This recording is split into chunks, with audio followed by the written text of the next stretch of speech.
আজি মই তোমালোকৰ হৈ যোৱা এইচএছ ছেকেণ্ড ইয়াৰ ফাইনেল এক্সামৰ আছামিছৰ 2025ৰ কুৱেশ্যন পেপাৰখন ছল্ভ কৰি লৈ আনিছোঁ। চ' তোমালোকে ভালদৰে চাই চাবা।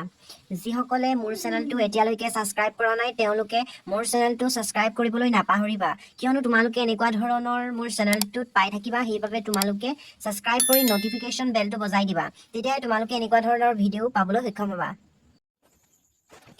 1 নম্বৰ কুৱেশ্যন আহিছিল, তোমালোকে চাই যাবা। তলৰ যিকোনো 7টা প্ৰশ্নৰ উত্তৰ লিখা। 1 মাৰ্ককে দিয়া হৈছিল, 7টা কৰিবলৈ কৈছিল। চ' তোমালোকে 1 নম্বৰ কুৱেশ্যনত চাই যোৱা। লক্ষ্মীনাথ বেজবৰুৱা কোন চনত মাতৃভূমি অসমলৈ উভতি আহিছিল? চ' তোমালোকে জানাই যে 1930 খ্ৰীষ্টাব্দৰ 19 ছেপ্টেম্বৰ। তাৰপাছত খ কুৱেশ্যনটো হৈছে মৰমৰ সুৰ কাব্য গ্ৰন্থৰ ৰচক কোন? তোমালোকে জানা যতীন্দ্ৰনাথ দুৱৰা। নজনাখিনি তোমালোকে মোক কমেণ্ট কৰিলেই হৈ যাব।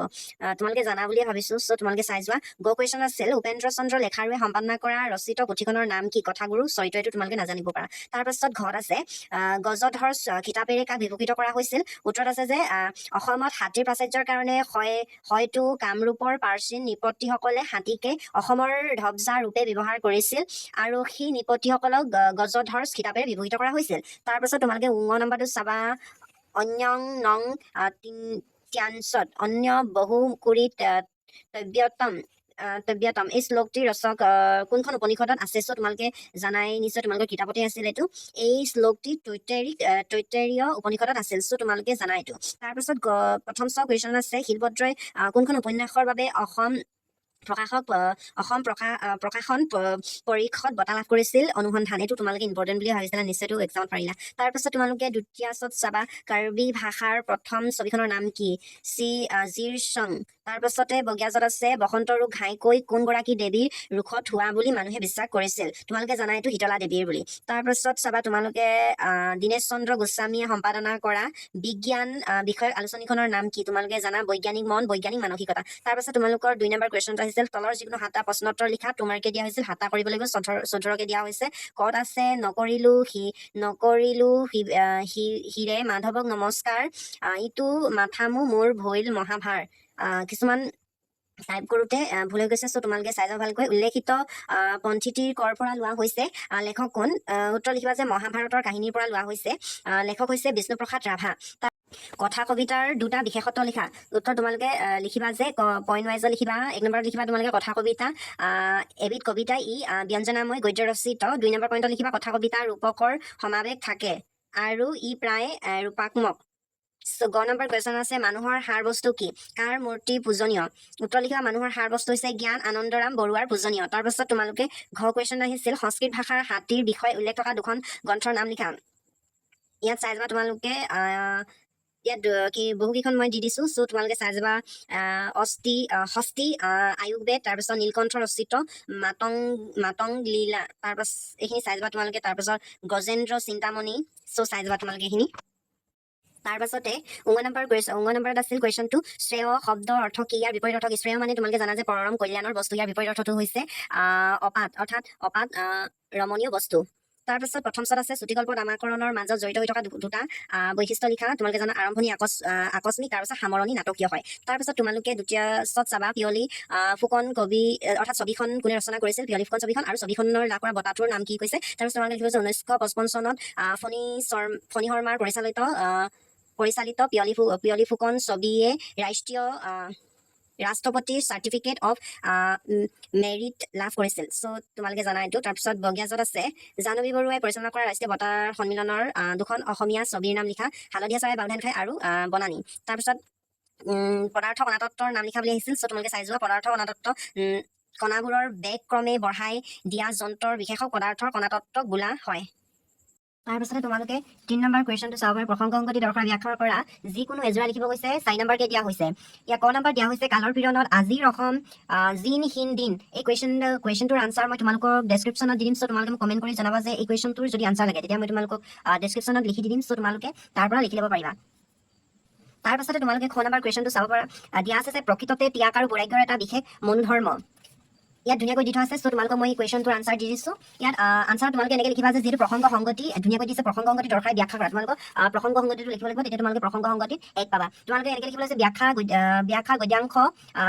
তীৰ্থনাথ শৰ্মাদেৱে অৰ্থাৎ শৰ্মাদেৱৰ ৰচিত এনেকৈ তোমালোকে লিখিবা তাৰপাছত লিখিবা ভাৰতীয় দৰ্শনত বৈৰাগ্য নামৰ পাঠটোৰ পৰা লোৱা হৈছে এনেকৈ তোমালোকে লিখিবা তাৰপাছত লিখিবা ভাৰতীয় দৰ্শনত ত্যাগ আৰু বৈৰাগ্যৰ বিষয়ে ক'বলৈ গৈ লেখকে উক্ত কথাষাৰ কৈছে তোমালোকে প্ৰথমে লিখিব লাগিব যে বাক্যাংশ কৰ পৰা লোৱা হৈছে আৰু লেখকৰ নাম বা কোনে ৰচনা কৰিছিল তেওঁৰ নাম লিখিব লাগিব তেতিয়া তোমালোকে 1 মাৰ্ক পাবা তাৰপাছত তোমালোকে ব্যাখ্যা কৰি দিবা অলপ ধুনীয়াকৈ বেছি লং কৰি নাই ধুনীয়া শ্বৰ্টকৈ ধুনীয়াকৈ ব্যাখ্যা কৰি দিয়া হৈছে চিম্পলকৈ ইয়াত লিখিবা যে তোমালোকে ভাৰতীয় দৰ্শনত ত্যাগ আৰু বৈৰাগ্যৰ স্থান অতি উচ্চ কিন্তু এই ত্যাগ নোহোৱাৰ নালাগে বোলে ত্যাগ আৰু নোপোৱা অসন্তোষত উপজা বৈৰাগ্য নহয় প্ৰকৃততে ত্যাগ বা বৈৰাগ্য এটা বিশেষ মনোধৰ্ম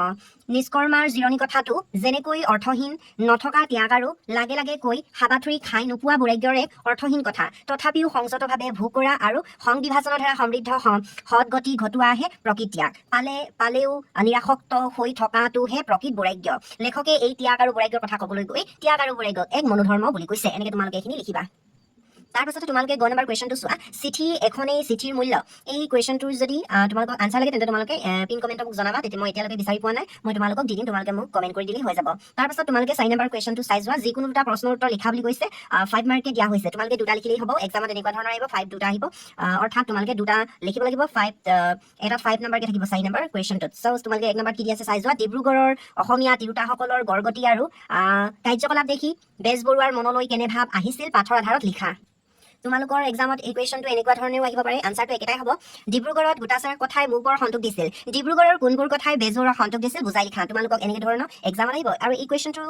2019 চনতো আহিছিল এইটো ইম্পৰ্টেণ্ট কুৱেশ্যনে হয় চাই যাবা তোমালোকে উত্তৰ লিখিবা যে ডিব্ৰুগড় চহৰত উপস্থিত হৈ লক্ষ্মীনাথ বেজবৰুৱাই ডিব্ৰুগড় চহৰৰ প্ৰগতি দেখি সন্তোষিত হৈছিল এনেকৈ তোমালোকে লিখি দিবা সন্তোষিত হৈছিল কাৰণ ডিব্ৰুগড়ৰ মহিলাসকলৰ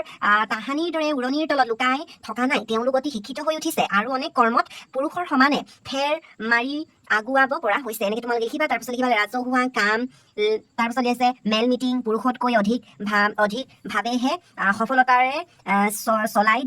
নিব জনা হৈছে এনেকৈ তোমালোকে লিখিবা তাৰপিছত লিখিবা ডিব্ৰুগড়ৰ সম্বাদনা অনুষ্ঠানত তিৰোতাবোৰৰ উৎসাহ উদ্দীপনা দেখি বেজবৰুৱা আফুলিত হৈ পৰিছিল মহিলাসকলে বোৱা কটা শিকিছে মহিলাসকলে উৰণিৰ সৰ্বগ্ৰাহী গ্ৰহণৰ পৰা ওলাইছে যদিও তেওঁলোক স্থিৰ সুলভ গাৰ্ভজ্য আৰু কমনীয়তাৰ এচুলি মানবোৰ হ্ৰাস হ'বলৈ দিয়া নাই তোমালোকে লিখিবা তাৰপিছত লিখিবা আনফালে ডিব্ৰুগড় চহৰৰ শিক্ষিত ডেকাসকলৰ কৰ্মও প্ৰশংসা কৰিব লগা সো তোমালোকে এইখিনি ইয়াৰ পৰা ইয়ালৈকে লিখিলেই হ'ব যদি তোমালোকৰ এক্সামত এইটো আহে তেন্তে তোমালোকে এনেকৈ লিখিবা তাৰপিছত তোমালোকে লিখিব পাৰা যে আনফালে ডিব্ৰুগড় চহৰত শিক্ষিত ডেকাসকলৰ কৰ্মও প্ৰশংসা কৰিব লগা বেজবৰুৱাই ডিব্ৰুগড় চহৰৰ থিয়েটাৰ অৰ্থাৎ ৰংঘৰলৈ দেখিলেও আনন্দিত হৈছিল অৰ্থাৎ ৰংঘৰটো দেখিলেও আনন্দ হৈছিল আৰু কৈছে যে ডিব্ৰুগড়ৰ ডেকাসকলৰ তাত নাট চৰ্চা কৰে গীত নাট আদি পৰিৱেশন কৰে তেওঁলোকে যিবোৰ চিত্ৰপট কলিকতাৰ নিপুণ চিত্ৰপটতকৈ কোনো গুণেই কম নহয় ডেকাসকলৰ সাজ সজ্জা চিত্ৰপট ভাৱপূৰ্ণ অভিনয় সুস্বৰ সংগীত আৰু মনোজ্ঞত নৃত্যত বেজবৰুৱা সন্তোষিত হৈছিল ডেকাসকলে চহৰৰ ৰংগহলাত গীত মাত নাট আদি পৰিৱেশন কৰে মঞ্চত অসমীয়া মৌলিক নাটৰ উপৰেও অনুদিত নাটকো অভিনীত হয় এনেকৈ তোমালোকে লিখিবা তাৰপিছত লিখিবা যে এনেদৰে ডিব্ৰুগড় চহৰৰ পুৰুষ নাৰী কৰ্মদৰ্শতা দেখি বেজবৰুৱা আনন্দিত হৈছিল এনেকৈ তোমালোকে এই কুৱেশ্যনটো আহিলে তোমালোকে এনেকৈ লিখিবা যদি তোমালোকৰ এক্সামত এই ধৰণৰ আহে অৰ্থাৎ তিৰোতাসকলৰ কথা কয় যে ডিব্ৰুগড়ৰ অসমীয়া তিৰোতাসকলৰ গড়গতি আৰু কাৰ্যকলাপ দেখি বেজবৰুৱাৰ মনলৈ কেনে ভাৱ আহিল তেতিয়া তোমালোকে অকল ইয়াৰ পৰা ইয়ালৈকে লিখিবা তাৰপিছত অকণমান বহলাই দিব লাগিব এনেকুৱা ধৰণে বহলাবা তোমালোকে ইয়াত ধুনীয়াকৈ দি থোৱা আছে অসমীয়া সাহিত্যৰ জোনাকী যুগৰ এইখিনি তোমালোকে লিখিব নালাগে ইয়াৰ পৰা লিখিবা অসমীয়া সমাজত নাৰীৰ স্থান তোমালোকে ইয়াৰ পৰা ইয়ালৈকে লিখি ল'ব পাৰা লিখি লোৱাৰ পাছতে তোমালোকে ইয়াৰ পৰা অকণমান বনাই লিখিবা যিটো কুৱেশ্যনটো বেলেগ টাইপৰ আহিছে চ' এনেকুৱা ধৰণৰ কুৱেশ্যনে আহি যায় বেলেগ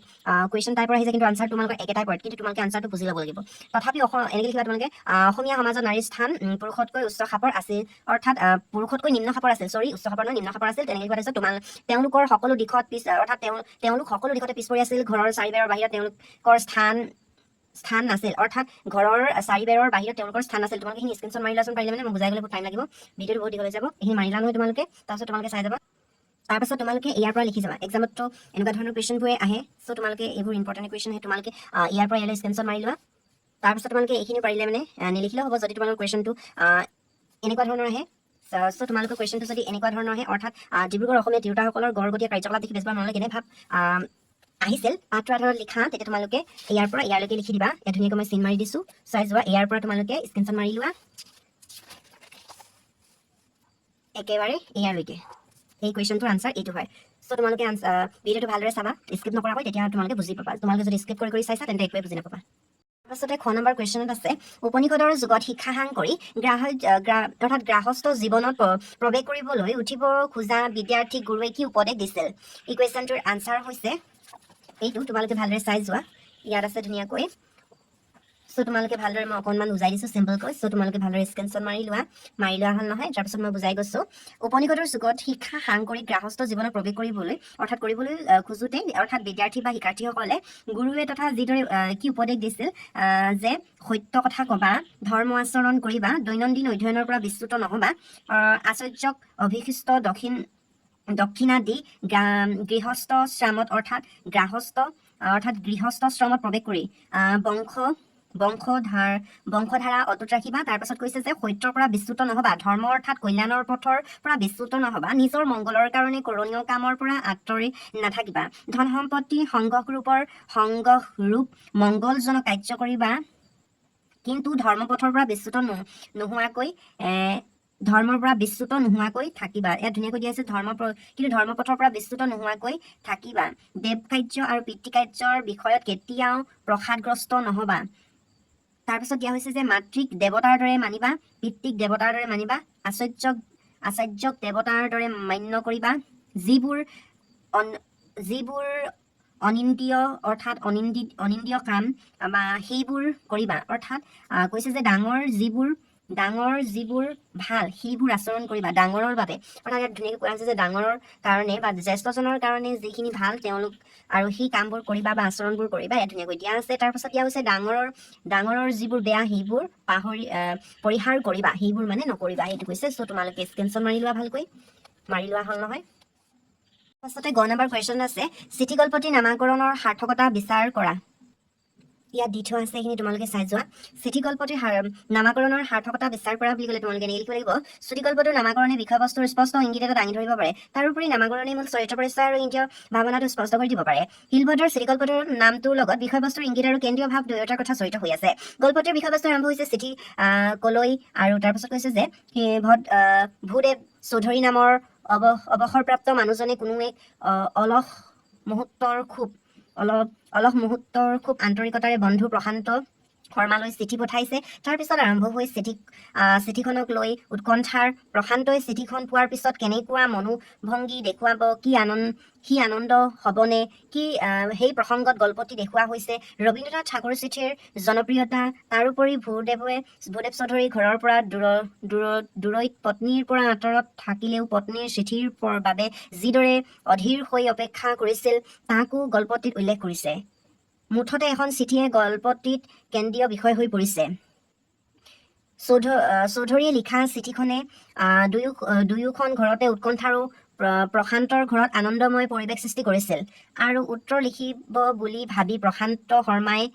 লেফাফা আনি থৈছিল কিন্তু অকাল মৃত্যু সাৱটি নিজেই খবৰ হৈ পৰিল ভূদেৱ চৌধুৰীয়ে তেওঁ খবৰ ল'ব যোৱাত পৰিয়ালৰ সকলোৱে চিঠিখনৰ কথাকে তেওঁক জনাইছিল তাৰপাছতে তোমালোকে লিখিবা এনেদৰে বিশ্লেষণ কৰিলে দেখা যায় যে গল্পটিৰ আৰম্ভণিৰ পৰা সামৰণিলৈকে চিঠিৰ বিষয়বস্তুৱে ক্ৰিয়া কৰি আছে সেইটো কথা কৈছে আৰু এই দিশৰ পৰা গল্পটোৰ নামাকৰণত লেখক সফল হৈছে এনেকে তোমালোকে এনেকে লিখিবা তাৰ পাছতে ঘ নম্বৰ কুৱেশ্যন আছে অসমীয়া চলচ্চিত্ৰ শিল্পলৈ ভূপেন হাজৰিকাৰ অৱদানৰ সম্পৰ্কে চমুকৈ লিখা চ' তোমালোকৰ আনচাৰটো এইটো হ'ব স্ক্ৰীনশ্বট মাৰি লোৱা ধুনীয়াকৈ দি থোৱা আছে অসমীয়া চলচ্চিত্ৰজনক ৰূপকৰ জ্যোতিপ্ৰসাদ আগৰৱালাৰ পাছত অসমীয়া চলচ্চিত্ৰৰ উল্লেখনীয় বৰঙণি যোগোৱা সকলৰ ভিতৰত অন্যতম হৈছে ডক্টৰ ভূপেন্দ্ৰ হাজৰিকা তোমালোকে এনেকৈ লিখিবা ডক্টৰ ভূপেন হাজৰিকা চ' এনেকৈ লিখিবা যে উল্লেখযোগ্য ৰূপকৰ নিৰ্মিত চলচ্চিত্ৰত ভূপেন হাজৰিকাকো শিশু শিল্পী হিচাপে অংশগ্ৰহণ কৰিছিল এনেকৈ তোমালোকে লিখিবা মই ধুনীয়াকৈ চিন মাৰি থৈ দিছোঁ চ' তোমালোকে এইখিনি স্ক্ৰীনশ্বট মাৰি লোৱা চাই যোৱা ভালকৈ অলপ মই কৈ দিছোঁ যে ডক্টৰ ভূপেন হাজৰিকা এসময়ত প্ৰায় অসমীয়া চলচ্চিত্ৰৰ সংগীত পৰিচালনাৰ দায়িত্ব গ্ৰহণ কৰি অসমীয়া সংগীত জগতখনত গৌৰৱান্বিত কৰি থৈ গৈছে অলপ কৈ দিছোঁ চ' তোমালোকে চাই যাবা অসমীয়া চলচ্চিত্ৰসমূহ হ'ল এনেকৈ লিখিবা প্ৰতিধ্বনি এৰাবাটৰ সুৰ চিকমিক বিজুলী লতিঘটি শকুন্তলা চামেলি মেম চাহাব সো তাৰপিছত তোমালোকে চাবা শকুন্তলা প্ৰতিধ্বনি লতিঘটি চলচ্চিত্ৰৰ বাবে তেওঁ আঞ্চলিক ভাষা ছবি শিতানত ৰাষ্ট্ৰীয় বঁটা লাভ কৰিছিল তোমালোকে মনত থৈ দিবা যে শকুন্তলা প্ৰতিধ্বনি তাৰপাছত লতিঘটি চলচ্চিত্ৰৰ বাবে তেওঁ আঞ্চলিক ভাষাৰ ছবিৰ শিতানত ৰাষ্ট্ৰীয় বঁটা লাভ কৰিছিল এইটো তোমালোকৰ এক্সামত 1 মাৰ্কৰ আনসাৰো আহিব পাৰে সো তোমালোকে ভালকৈ চাই যোৱা তাৰপিছত চামেলি মেম সাহাব চলচ্চিত্ৰখনৰ বাবে ৰাষ্ট্ৰীয় পৰ্যায়ৰ শ্ৰেষ্ঠ সংগীত পৰিচালনাৰ বঁটা লাভ কৰিছিল আৰু তেওঁ অসমীয়া সংগীতক গৌৰৱৰ আসনত অধিষ্ঠিত কৰে এনেকৈ তোমালোকখিনি চাই যোৱা তোমালোকৰ 1 মাৰ্কৰ এইটো আহিব যে চামেলি মেম সাহাবৰ বাবে তেওঁ ৰাষ্ট্ৰীয় পৰ্যায়ৰ শ্ৰেষ্ঠ সংগীত পৰিচালনাৰ বঁটা লাভ কৰিবলৈ সক্ষম হৈছিল এইটো তোমালোকে মনত থৈ দিবা তাৰপাছত তোমালোকে চাবা 1993 চনত ভাৰতীয় চলচ্চিত্ৰৰ সৰ্বোচ্চ সন্মান দাদা চাহেব ফাল্কে বঁটা লাভ কৰিছিল কোন চনত বঁটা লাভ কৰিছিল সো তোমালোকে এইটো মনত থৈ দিবাখিনি ভালকৈ স্ক্ৰিনশ্বট মাৰি ল'বা আৰু পৰীক্ষাত এনেকুৱা ধৰণৰ কুৱেশ্যন আহে তাৰপাছতে তোমালোকে 5 নম্বৰ কুৱেশ্যনটো চোৱা তলৰ যিকোনো 5টা প্ৰশ্নোত্তৰ লিখা 1 মাৰ্কে দিয়া হৈছে তোমালোকে 5টা কৰিব লাগিব মাধৱদেৱৰ সাহিত্যিক জীৱনৰ কীৰ্তিস্তম্ভ বুলি কোনখন গ্ৰন্থ কোৱা হয় তোমালোকে কনফিউজ নহবা নামঘোষা হয় কীৰ্তনঘোষা শংকৰদেৱৰ হয় সো তোমালোকে এইটো কনফিউজ হৈ যাব পাৰা সেইভাবে তোমালোকে মনত থৈ দিবা যে নামঘোষা হয় বুলি তাৰপাছতে তোমালোকে খ নম্বৰ কুৱেশ্যনত চাবা বিশ্ব খনিকৰ কবিতাত কেনে চিন্তাধাৰা পোৱা যায় তোমালোকে জানাই নিশ্চয় এইটো আধ্যাত্মিক তথা দাৰ্শনিক চিন্তাধাৰা তাৰপাছত গ নম্বৰ কুৱেশ্যনত আছে নলিনীবালা দেৱীৰ আত্মজীৱনীখনৰ নাম কি তোমালোকে লিখিবা যে এৰি অহা দিনবোৰ মনত থৈ দিবা দেই এনেকুৱা ধৰণৰ এক্সামতে আহে তাৰপাছত তোমালোকে ঘ নম্বৰ কুৱেশ্যনটো চাবা ৰূপান্তৰ বিপ্লৱত কোনে বিশ্বাস কৰিছিল ৰূপান্তৰ বিপ্লৱত কোনে বিশ্বাস কৰিছিল সো তোমালোকে জানাই যে ৰূপান্তৰ বিপ্লৱ বুলি কাক জনা যায় জ্যোতিপ্ৰসাদ আগৰৱালা এইটো মনত থৈ দিবা তাৰপাছতে 1 নম্বৰ কুৱেশ্যন আছে অভিযান কাব্যগ্ৰন্থৰ ৰচক কোন ধীৰেন্দ্ৰ চন্দ্ৰ দত্ত তাৰপাছত খ নম্বৰ কুৱেশ্যন আছে আঘোণৰ কুঁৱলী কবিতাটিত বৰদেৱে কাৰ কথা উল্লেখ কৰিছে তোমালোকে লিখিবা বৰদেউতাকৰ কথা কৈছে তাৰপিছত তোমালোকে চাবা দ্বিতীয় চত আছে কবিৰ বাবে জীয়াৰ মন্ত্ৰ বা জীয়াই থকাৰ মন্ত্ৰ কি তোমালোকে জানাই যে যন্ত্ৰণা তাৰপাছত বগীয়াচত আছে যে কৰুণতম কবিতাটিত কবিয়ে মাকক ক'ত হেৰাই পায় তোমালোকে জানাই যে দোকানৰ জাপ বন্ধা গামোচাৰ সুবাসত 6 নম্বৰ কুৱেশ্যন আছে তলৰ যিকোনো 5টা প্ৰশ্ন উত্তৰ লিখা 2 নম্বৰকে দিয়া হৈছে সো তোমালোকে 1 নম্বৰটো চাবা যশোদাই মৰমতে কৃষ্ণক কি নামেৰে সম্বোধন কৰি টোপনিৰ পৰা উঠাবলৈ কৈছে সো তোমালোকে কিতাপখনত চাব পাৰা ধুনীয়াকৈ দিয়া হৈছে তোমালোকে ইয়াত চাবা যে ধুনীয়াকৈ দি থোৱা আছে কি বুলি প্ৰাণধন সুচান্দ বয়ন মই চিন মাৰি দিছো সো তোমালোকে চাবা তাৰপাছত সৰ্বপুৰুষৰ হীৰৰ ভূষণ অৰ্থাৎ সৰ্বপুৰুষৰ হীৰৰ ভূষণ এনেকৈ তোমালোকে এইখিনি লিখিবা এনেকৈ এইখিনি তোমালোকে লিখি দিবা দেই তাৰপাছতে তিজগতৰ প্ৰতি এইটো খ নম্বৰ কুৱেশ্যনত আছে মাধৱদেৱে ৰচনা কৰা দুখন ঝুমুৰাৰ নাম লিখা সো তোমালোকে তেতিয়া লিখিবা ইয়াত ধুনীয়াকৈ দি থোৱা আছে এইখিনি তোমালোকে পাৰিলে মানে স্ক্ৰিনশ্বট লৈ লোৱা অৰ্জুন ভৰ্জন চোৰ ধৰা পিম্পিৰা কচুৰা ভোজন বিহাৰ ভূমি লেটুৱা প্ৰখ্যাত মোহন ৰাম ঝুমুৰা ভূষণ হৰণ আদি এইখিনি তোমালোকে স্ক্ৰিনশ্বট লোৱা হ'ল নহয় গ নম্বৰ কুৱেশ্যন আছে জ্যোতিপ্ৰসাদ আগৰৱালাৰ কবিতাৰ 2টি বৈশিষ্ট্য লিখা ইয়াত তোমালোকে চাই যোৱা ইয়াত ধুনীয়াকৈ দিয়া আছে জ্যোতিপ্ৰসাদ আগৰৱালাৰ কবিতাৰ 2টা বৈশিষ্ট্য ধুনীয়াকৈ দি থোৱা চাইছো জ্যোতিপ্ৰসাদ আগৰৱালা আছিল এজন বিপ্লৱী কবি জাতীয়তাবাদ দেশৰ ঐতিহ্য আৰু বুৰঞ্জীৰ লগত একাত্মবোধ জনতাৰ প্ৰতি দায়বদ্ধ ভাষা আৰু শব্দ প্ৰয়োগৰ উজস্ৰতা যৌৱন সুবাস দীক্ষিপ্ততা আদি তেওঁৰ কবিতাৰ বৈশিষ্ট্য তোমালোকে এইখিনি স্ক্ৰিনশ্বট মাৰি লোৱা তাৰপাছতে ঘ নম্বৰ কুৱেশ্যন আছে কাঠমিস্ত্ৰীয়ে ব্যৱহাৰ কৰা দুবিধ সঁজুলিৰ নাম লিখা তোমালোকে জানাই যে ৰান্দা আৰু বটালি বুলি তাৰপাছত তোমালোকে চাবা আঘোণৰ কুঁৱলী কোন শ্ৰেণীৰ কবিতা জয়ন্তী গোষ্ঠীৰ কবিসকলে কেনে ভাৱধাৰাৰ প্ৰতি আকৰ্ষিত হৈছিল এই কুৱেশ্যনটো আনসাৰ মই তোমালোকক ডেছক্ৰিপশ্যনত দি দিম সো তোমালোকে মোক কমেণ্ট কৰিলে হৈ যাব যিকেইটা মই পৰা নাই মই তোমালোকক ডেছক্ৰিপশ্যনত দি দিম লিখি সো তোমালোকে ভালদৰে লিখি ল'বা তেতিয়া তাৰপাছত প্ৰথম দিয়া হৈছে ৰামধেনু যুগৰ কবি অৰ্থাৎ ৰামধেনু যুগৰ দুগৰাকী কবিৰ নাম লিখা হেম বৰুৱা নৱকান্ত বৰুৱা তোমালোকে এইখিনি মনত থৈ দিবা তাৰপাছত ইয়াত আছে কৰুণতম কবিতাটিৰ প্ৰথম স্তৱটি লিখা দি ইজি হয় তোমালোকে লিখি ল'বা তোমালোকৰ কিতাপৰ প্ৰথম শাৰীকেইটা লিখি দিলে হৈ যাব ইয়াত ধুনীয়াকৈ দিয়া হৈছে আহিনৰ পথাৰৰ গোন্ধ কোনোবাকে নাকত আহি লাগিলে অৰ্থাৎ ধুনীয়াকৈ দি থোৱা আছে যে কৈছে আঘোণৰ পথাৰত গোন্ধোৱা অৰ্থাৎ আঘোণৰ পথাৰৰ গোন্ধ তাৰপাছত কেনেবাকৈ নাকত আহি পৰিলে মই হেৰাই পাওঁ মোৰ দেউতাক কবিয়ে দেউতাকক ক'ত হেৰাই পায় বুলি তোমালোকৰ পৰীক্ষাত আহিব পাৰে তেতিয়া তোমালোকে এইটো লিখিবা সো তোমালোকে এই 3টা শাৰী লিখি দিলে হৈ যাব তাৰপাছতে 7 নম্বৰ কুৱেশ্যন আছে প্ৰসংগ সংগতি দৰ্শাই ব্যাখ্যা কৰা যিকোনো এভাগে লিখিব গৈছে 4 মাৰ্ক দিয়া হৈছে কোৱা হৈছে যে কোনে কয় ক নম্বৰ দিয়া হৈছে কোনে কয় নেদেখি তোমাক মৰতৰ মানৱ লোকত অৰ্থাৎ তুমি কৈছে যে তুমি চিৰ গোপন দেশৰ আছামৰ নিজান কোন তোমালোকে এই কুৱেশ্যনটো আনচাৰ এনেকুৱা ধৰণে লিখিবা চ' তোমালোকে স্ক্ৰীনশ্বট মাৰি লোৱা ধুনীয়াকৈ আছে যে ওপৰৰ কবিতাটি আমাৰ পাঠ্যপুথিৰ অন্তৰ্গত অতীন্দ্ৰবাদী কবি নলিনীবালা দেৱীৰ ৰচিত মিলন নামৰ কবিতাটিৰ পৰা লোৱা হৈছে তোমালোকে এনেকৈ লিখিবা তাৰপাছত লিখিবা যে কবিতাটিৰ মাজেদি কবিয়ে এক আধ্যাত্মিক ভাৱ ফুটাই তোলাৰ প্ৰয়াস কৰিছে ভাৰতীয় দৰ্শনে আত্মাৰ সৈতে পৰাত্মাৰ মিলনত বিশ্বাস কৰে এই পৰম্পৰা ভাৰতীয় আধ্যাত্মিকতাবাদীসকলে মানি চলি আহিছে এনে এক ভাৱধাৰা পৰিচালিত হৈ কবিয়ে তেওঁ আৰাধ্যজনৰ উপস্থিতিৰ হৃদয়ৰ নিভূত কোণত অনুভৱ কৰিছে এই উপস্থিতিৰ বৰত বা মত্যৰ আন লোকে নেদেখে যদিও কবিৰ বাবে সেয়া চিৰন্তনীয় নহয় অৰ্থাৎ চিন্তনীয় নহয় সেইটো কথা কৈছে তাৰপাছত তোমালোকে লিখিবা যে সূৰ্য উদয় হোৱাৰ পৰা নিশা গভীৰ নিন্দাত নিমগ্ন হোৱালৈকে আৰাধ্যজনক অস্তিত্বৰ অনুভৱ কবিৰ হৃদয়ত অনুভৱ হৈ থাকে ইয়াকে কবিতাংশত কবিয়ে আৰাধ্যজনৰ অস্তিত্ব আৰু অৱস্থিতি তেওঁ নিজান কোণৰ বা হৃদয়ত থকা বুলি কৈছে এনেকৈ তোমালোকে এইখিনি লিখিবা তাৰপাছতে খ নম্বৰত আছে উঠা মিস্তি কহাৰ কমাৰ আন্ধাৰ শেষ আহিল তোমাৰ লোৱা অধিকাৰ নিজৰ বাহুবলে নিজে কৰা কৰ্ম কাঠমিস্ত্ৰী ঘৰ এইটো তোমালোকে চাই যোৱা কেনেকৈ লিখিব লাগিব ইয়াত ধুনীয়াকৈ দি থোৱা আছে চাই যোৱা তোমালোকে স্ক্ৰীনশ্বট মাৰি লোৱা হ'লে তাৰপিছত লিখিবা যে উদ্ধৃত কবিতাহাৰী আমাৰ পাঠ্যপুথিৰ অন্তৰ্গত ধীৰেন্দ্ৰ চন্দ্ৰ দত্তৰ ৰচিত কাঠমিস্ত্ৰী ঘৰ নামৰ কবিতাটিৰ অন্তিম স্তূপ অৰ্থাৎ কবিতা ফাঁকিৰ মাজেৰে কবিয়ে শ্ৰমিকসকলৰ নিজৰ মৰ্যাদা অধিকাৰ প্ৰাপ্তিৰ বাবে আগবাঢ়িবলৈ আহ্বান জনাইছে কবি দত্তই নিস্বাৰ্থভাৱে শ্ৰমিক শ্ৰেণীৰ অৰ্থনৈতিক অৱস্থা পৰিৱৰ্তন বিচাৰিছে আৰু নিজৰ বাহুবলে অধিকাৰ সাব্যস্ত কৰিবলৈ জাগি উঠিবৰ বাবে মিস্ত্ৰী কহাৰ কমাৰ আদি শ্ৰমজীৱী লোকৰ প্ৰতি বৈপ্লৱিক আৰু উদাত্ত আহ্বান জনাইছে কবিয়ে উপলব্ধি কৰিছে যে শ্ৰমিক শ্ৰেণীৰ জীৱন আন্ধাৰ আঁতৰিবলৈ তেওঁলোকে নিজে নিজৰ অধিকাৰ বাবে আগবাঢ়ি কৰ্ম বিপ্লৱ কৰিব লাগিব তেতিয়াহে শ্ৰমিক শ্ৰেণীয়ে মুক্তি লাভ কৰিব আৰু তেওঁলোকৰ জীৱনৰ অৱস্থা উন্নত হ'ব বুলি কবিয়ে প্ৰশ্নোদ্ধত কবিতাহাৰীৰ মাজেদি আশা ব্যক্ত কৰিছে এনেকৈ তোমালোকে এইখিনি লিখিবা তাৰে পাছতে গ নম্বৰত কোৱা হৈছে প্ৰশ্ন দিয়া হৈছে যে মই কোন মোৰ সন্তানৰ কাৰণে ক'ত থৈ যাম ক'ত অৰ্থাৎ কৈছে যে মই কোন মোৰ সন্তানৰ কাৰণে ক'ত থৈ যাম ক'ত এই কুৱেশ্যনটোৰ আনচাৰ তোমালোকে এনেকৈ লিখিবা কবি গীতিকাৰ তথা স্বনামধন্য গৱেষণা গ্ৰন্থ ৰচয়িতা ডক্টৰ নিৰ্মল প্ৰভা বৰদলৈ কৰুণতম কবিতাটিৰ ওপৰত দিয়া কবিতাংশৰ পৰা লোৱা হৈছে বা উদ্ধৃত কৰা হৈছে তাৰপিছতে তোমালোকে লিখিবা কবিতাংশৰ মাজেদি কবিয়ে তেওঁ ভৱিষ্যত প্ৰজন্মৰ বাবে তেওঁ যে কোনো শিপাৰ সন্ধান পাব পৰা প্ৰতীতৰ অভিজ্ঞতা থৈ যাব নোৱাৰিব তাৰ কাৰণে হৃদয়ত এক গভীৰ দুখবোধ অনুভৱ কৰাৰ কথা ব্যক্ত কৰিছে তাৰপিছতে তোমালোকে লিখিবা কবি গাঁৱৰ কৃত্ৰিম ভিত্তিক জীৱন নিৰ্বাহৰ সৈতে সুপৰিচিত তেওঁ দেউতাক আছিল এগৰাকী কৃষিজীৱী বাৰিষাৰ কালত খেতিৰ পথাৰত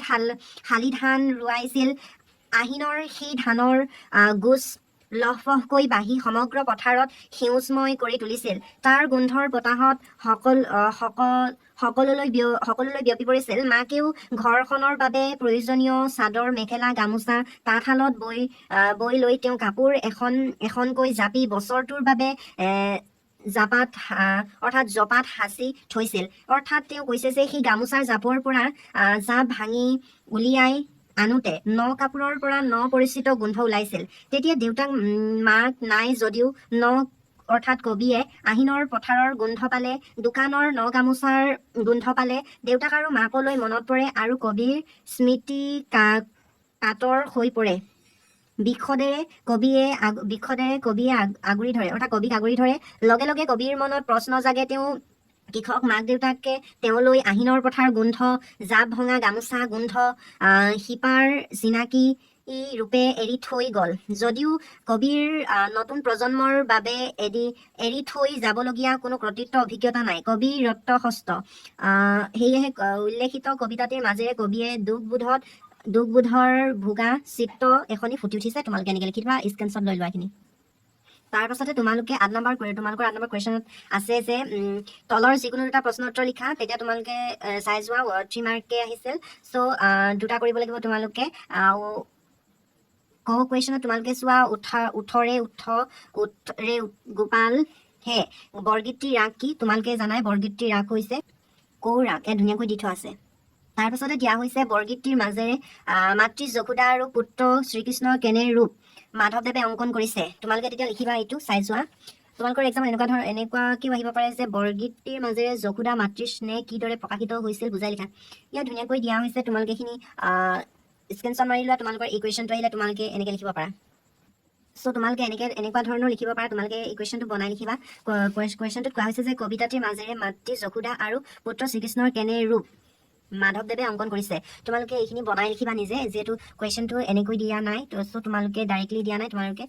এনেকৈ লিখি দিলেই হৈ যাব চাই যোৱা তোমালোকে এইখিনি স্ক্ৰীনশ্বট মাৰি লোৱা এনেকৈ লিখি দিবা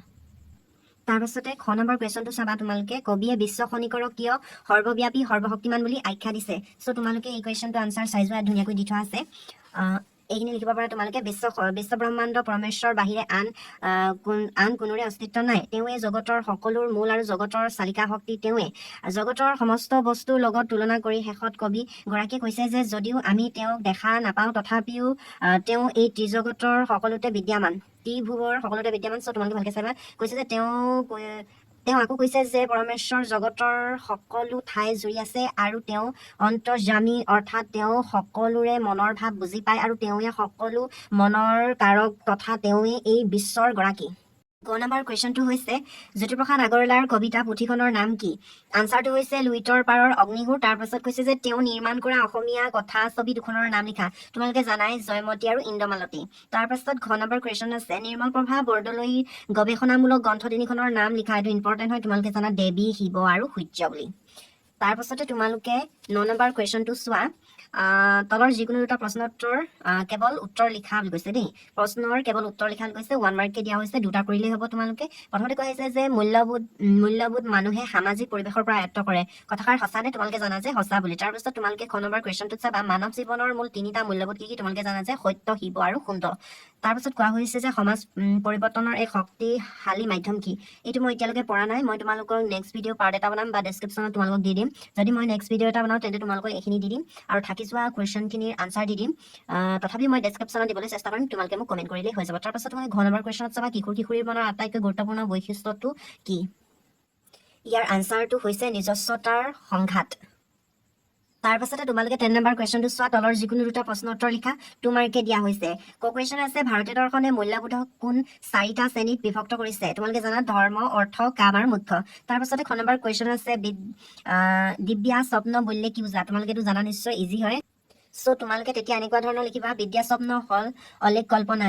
ই কিশোৰ কালৰ সমস্যা কল্পনা শক্তিৰ অভূতপূৰ্ব বিকাশে কিশোৰীৰ মনত কল্পনাৰ মায়াজাল বিস্তাৰ কৰে আৰু বহু ক্ষেত্ৰত বাস্তৱৰ পৰা ফালৰি কাটি কেৱল কল্পনাৰ জগতহে তেওঁলোকে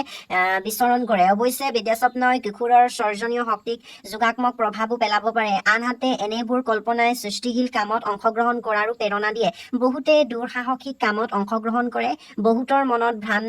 ভ্ৰমণ তৃষ্ণা জাগে দেশ বিদেশ অৰ্থাৎ ভ্ৰমণ তৃষ্ণা জাগে দেশে বিদেশে ফুৰাৰ ইচ্ছা হয় আৰু অজানিতে কৰবালৈ গুচি যায় মুঠতে বিদ্যাস্বপ্ন হল কিশোৰ কালৰ অৰ্থাৎ অন্তহীন কল্পনা সো তোমালোকে এনেকুৱা ধৰণে লিখিবা স্ক্ৰীনশ্বট মাৰি লোৱা তাৰপাছতে দিয়া হৈছে কিশোৰ কালৰ সময়সীমা কি তোমালোকে জানা যে 10 বা 11 বছৰৰ পৰা 18 বা 19 বছৰ বয়স তাৰপাছত দিয়া হৈছে মাধ্যমিক স্তৰৰ শিক্ষা দুটাৰ প্ৰধান বিশেষত্ব প্ৰথমটো কি সো তোমালোকে তেতিয়া এনেকুৱা ধৰণৰ লিখিবা যে মাধ্যমিক স্তৰৰ শিক্ষাৰ দুটা প্ৰধান বিশেষত্ব আৰু প্ৰথমটো হ'ল তোমালোকে ইয়াৰ পৰা এলৈকে লিখি দিবা পাৰিলে মানে ইয়ালৈকে লিখি দিব পাৰা যিহেতু তোমাৰ দিয়া হৈছে ইয়াত দিয়া হৈছে এই স্তৰত কোনো বিশেষীকৰণৰ পাঠ্যক্ৰম নাই মানৱ জাতিৰ বৃহত্তৰ অভিৰুচিৰ অনুসাৰে পাঠ্যক্ৰমৰ পৰিসৰ বহলাই সাধাৰণ শিক্ষা দিব পাৰি এই স্তৰতে শিশুৰ ব্যক্তিত্বৰ সামগ্ৰিক বিকাশৰ বাবে এই সাধাৰণ পাঠ্যক্ৰমত বিভিন্নতা পৰিমাণ বৃদ্ধি হোৱা উচিত সো তোমালোকে দুইটা পইণ্টে চাই ল'বা কেতিয়াবা তোমালোকৰ দুটা বিশেষত্ব আহিব পাৰে তাৰপাছতে 11 নম্বৰ কুৱেশ্যনত আছে যিকোনো এটা প্ৰশ্ন উত্তৰ লিখিব কৈছে সো তোমালোকে 4 মাৰ্ককে দিয়া হৈছে যিকোনো এটা কৰিব লাগিব 4 মাৰ্ক দিয়া হৈছে নৈতিক মূল্যবোধৰ সম্পৰ্কে চমুকৈ লিখা ইয়াত দিয়া হৈছে যে তোমালোকৰ নৈতিক মূল্যবোধৰ ধাৰণা কি কথা সামৰিলে আলোচনা কৰা এনেকুৱা ধৰণৰ তোমালোকে এক্সামত আহিব পাৰে সেম তোমালোকে এই আনচাৰটো লিখিব পাৰা চাই যোৱা ভালকৈ তোমালোকে স্ক্ৰীনশ্বট মাৰি লোৱা ইয়াত কৈছে যে কোৱা হৈছে যে আচাৰ ব্যৱহাৰ আৰু লোকাচাৰ বুজোৱা লেটিন ভাষাৰ মৰ্জিছ শব্দৰ পৰা ইংৰাজী মৰেল শব্দটো উৎপত্তি হৈছে অৰ্থাৎ নৈতিকতা হৈছে সামাজিক নীতি নিয়ম আৰু আদৰ্শ সাঙুৰ খাই থকা এই তোমালোকে স্ক্ৰীনশ্বট মাৰিলা মই যদি কৈ যাওঁ তেন্তে ভিডিঅ'টো বহুত দীঘল হৈ যাব আৰু অলৰেডি বহুত দীঘল হৈয়ে গৈছে ভিডিঅ'টো সো তোমালোকে ভালদৰে চাই যোৱা মই লাহেকৈ দেখুৱাই গৈছো এই তোমালোকে লিখিব পাৰা শিশুৰ নৈতিক বিকাশৰ বিশেষ অধ্যয়ন কৰি মনোবিজ্ঞানীসকলে 4টা বিশেষ আচৰণ চিনাক্ত কৰিছে এই আচৰণকেইটা তোমালোকে লিখি দিবা যুক্তিৰ নিষ্ঠতা তাৰপিছত পৰোপকাৰিতা তাৰপিছত গঢ় দিবা দায়িত্ববোধ তাৰপিছতে তোমালোকে এইখিনি লিখি দিবা নৈতিক স্বতন্ত্ৰতা সো তোমালোকে শেষত এইখিনি লিখি দিবা নৈতিক স্বতন্ত্ৰতা লিখি কিনে তাৰপিছত তোমালোকে এনেকৈ লিখিবা যে বিজ্ঞান প্ৰযুক্তিবিদ্যাই দিয়া সা সুবিধাৰ মাজত আধুনিক মানুহ বিলাসী আৰু বস্তুকেন্দ্ৰিক হৈ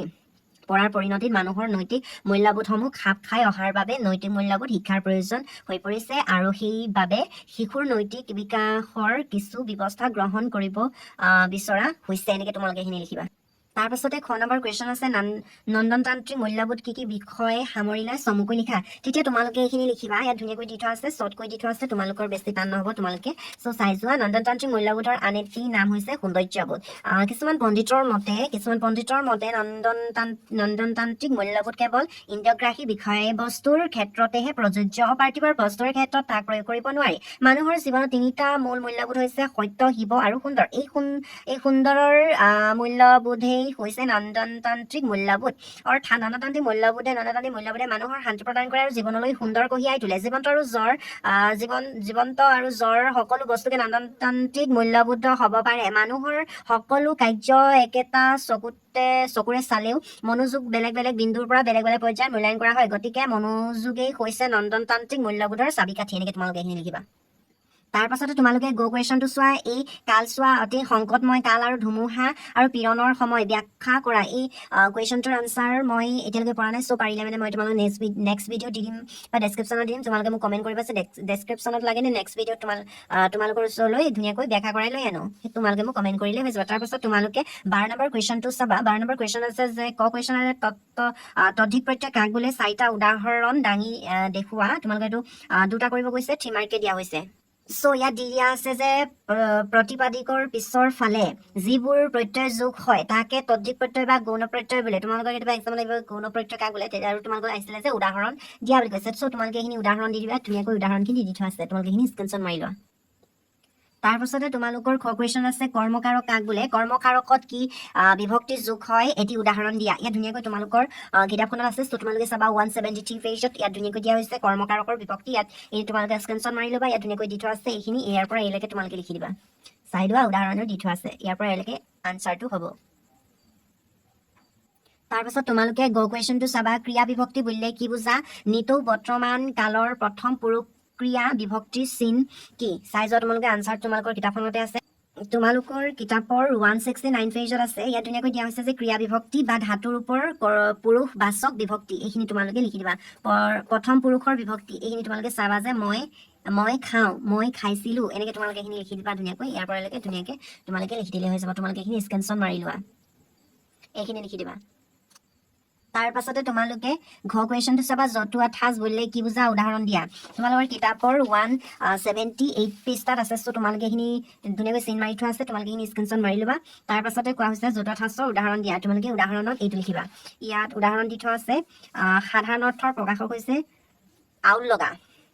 তাৰপাছত সম্প্ৰসাৰিত অৰ্থ প্ৰকাশ হৈছে কাণ মাৰি এই দুটা তোমালোকে উদাহৰণ লিখি দিবা এক্সামত আহিলে তোমালোকে এনেই লিখি দিবা চ' চাই লোৱা ভালকৈ চাই লোৱা হ'ল নহয় তাৰপাছতে তোমালোকে এইখিনি চালা নহয় তাৰপাছতে মই 13 নম্বৰ কুৱেশ্যনটো চাবা এইখিনি মই নেক্সট ভিডিঅ'ত লৈ আনিম বুলি ভাবিছোঁ তোমালোকৰ কাৰণে তেতিয়া তোমালোকে ভালদৰে বুজি পাবা প্ৰত্যয় ভাঙি প্ৰত্যয় যোগ কৰা এইখিনি ইমান টান নহয় ইজি আছিল মই তোমালোকক নেক্সট ভিডিঅ' লৈ আনিম যিখিনি থাকি গৈছিল সেইখিনি তাৰপাছত তোমালোকে চাই যোৱা জতুৱা ঠাঁচো এইখিনি ইজিয়ে হয় টান নহয় ইমান আৰু ৰচনাখনতো মই তোমালোকক কমন দিছিলোঁ যে মোৰ প্ৰিয় গ্ৰন্থখন আহিবই বুলি চ' তোমালোকৰ এইটো আহিলে সেই তোমালোকে চাব পাৰা মই এটা ভিডিঅ' বনাইছিলোঁ য'ত ৰচনাখন অহা খুব সম্ভাৱনা কেইখনমান ৰচনা দিছিলোঁ তাৰ ভিতৰতে মই দিয়া কমনৰ ভিতৰত পৰিলে মোৰ প্ৰিয় গ্ৰন্থখন চাই যোৱা সেয়ে মই তোমালোকৰ কাৰণে এনেকুৱা ধৰণৰ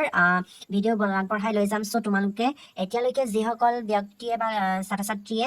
মোৰ চেনেলটো ছাবস্ক্ৰাইব কৰা নাই এতিয়া ছাবস্ক্ৰাইব কৰি দিবলৈ নাপাহৰিবা চ' আজি ভিডিঅ'টো ইমানেই আছিল